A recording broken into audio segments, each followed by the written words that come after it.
you've never played the harp with the metronome and would like to get started, or perhaps you've even made a few attempts but for some reason it didn't work, this episode is for you. My name is Zuzanna, I am a harpist and a harp teacher, and in this episode of the Coffee Break Harp I will show you a few simple exercises that you can do to get used to playing with the metronome, before you try it in your pieces and then when practicing them with the metronome for the first time. Let's start with a very simple exercise that will help you get used to following the metronome. We will not play the harp just yet, so all you need to do is grab your metronome. Let's set your metronome up for 60. We're going to first listen to the sound of the metronome just to get the sense of the speed and the pulse. This will also give you an opportunity to check if the sound is loud enough. Then, whenever you're comfortable, you're going to start counting the clicks and say out loud the numbers, trying to be as together as possible with the metronome. 1, 2, 3, 4, 5, 6, 7, 8, and so on.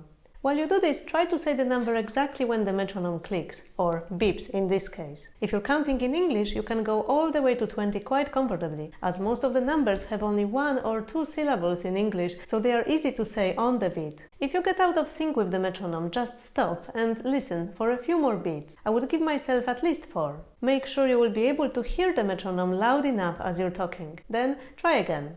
Now we're going to count slightly differently. We keep the same metronome speed, but after we count to 4, we will go back to 1 and start again from the beginning. First, we will listen to the metronome again. Let's give it, say, 4 beats before starting.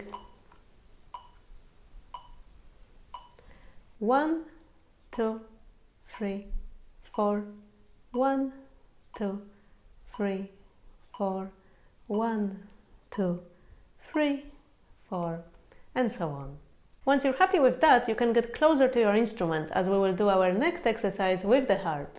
Start by placing your second finger on any string. If you're doing this with me, you can go for the middle C. Then place your thumb one string above. You will be holding onto your thumb and plucking your second finger along with the metronome. The thumb will help your second finger stay on the same string. With this fingering, you don't even have to look at your fingers anymore, so you can focus entirely on the metronome. Try playing the second finger a few times like that, without the metronome. You can even try closing your eyes or looking away to see that it works.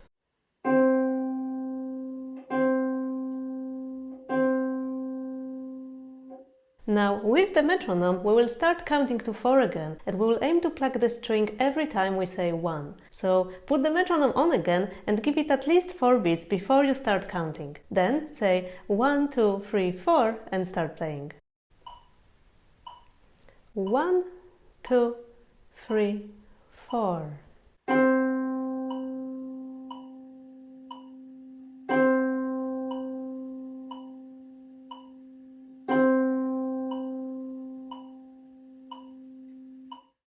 With this exercise, you can keep listening to the metronome in between plucking the strings, so you can make sure you're there for 1 and be really together with the click of the metronome. Sometimes when we try playing everything right away, we get carried away by what we play and we stop listening to the metronome. This exercise will give you opportunity to check the volume of the metronome first and also get used to listening. You can try lots of different versions and rhythm for this exercise. You can try playing every 3 or every 2 beats or even on every beat. Or you can try finding the speed for the smaller time values, like here.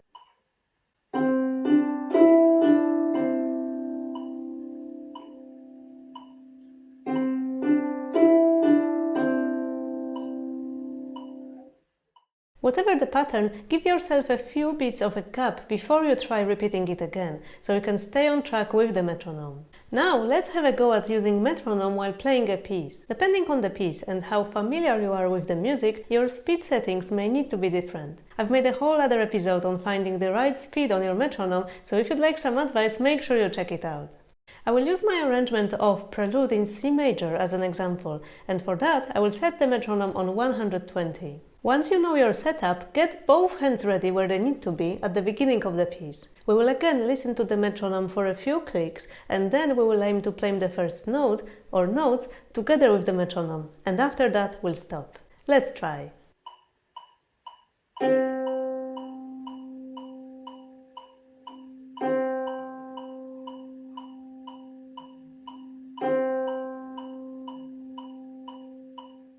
You can repeat repeat just this one note again and again until you feel at ease with getting it together with the metronome. Once you're happy, you can add another note. At first, it is a good idea to leave at least a beat between the first and the second note, like this.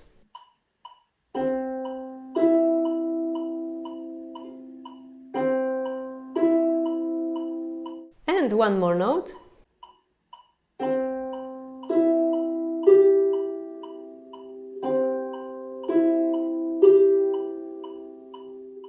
And so on. As you get more confident with keeping in time with the metronome, you can try playing on every beat.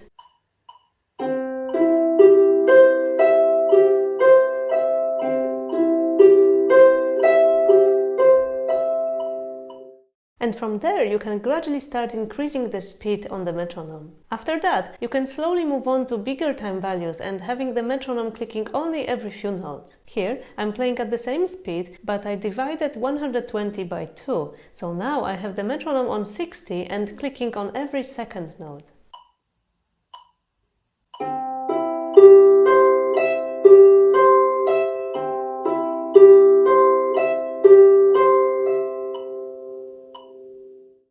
And here I've still got metronome on 60, but now I'm playing twice as fast, which means that now I have to meet the metronome on every fourth note.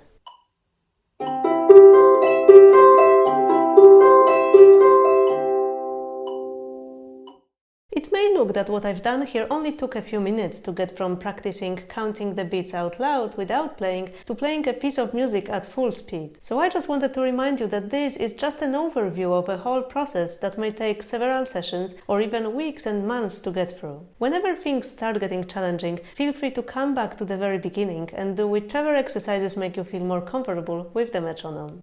A few more tips to help you get used to the metronome. 1. Remember to keep listening. Working with the metronome is all about listening and constantly readjusting, which is why it is so challenging. You've got every right to feel tired after practicing with the metronome, as it will likely take a lot more of your attention, especially when you're still getting used to it. Which is why my next tip is work on really small sections. Do you remember how we did just one note at a time to start with? There's nothing wrong with that. Even if you can play more, be aware of your energy levels and take frequent breaks so you can stay focused and keep paying attention to the sound of the metronome.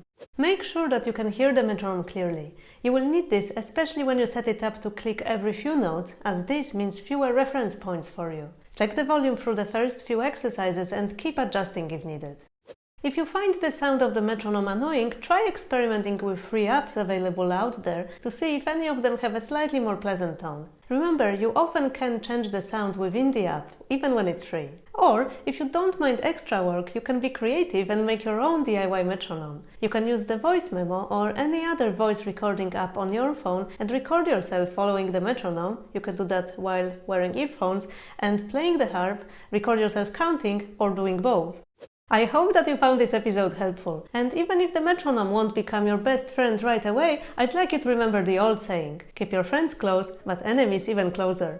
Okay, let me know now, which of these exercises are you going to try first? I'll be looking forward to hearing from you and to seeing you here next week. Make sure to subscribe so you get notified about the new episodes and leave a like if you like this lesson. I'll see you here very soon. Take care for now. Bye!